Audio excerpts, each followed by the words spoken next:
Valentina Del Zotto, rappresentate le atlete in acqua, sesta batteria con Del Zotto, Marcun, Anastrelli, Cielo, Rombaldoni, Collodel, Tollotto, Huta.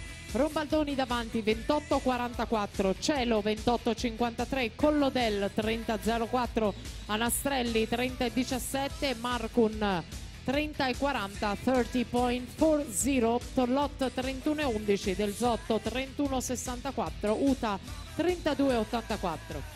Nei limiti del possibile cerchiamo di compensare la fatica del maxi schermo che ci dà ora tutti gli 8 tempi. Alessia Cielo 59,02, Rombaldoni 59,56, Marcun 1:02,90, 1:02.90.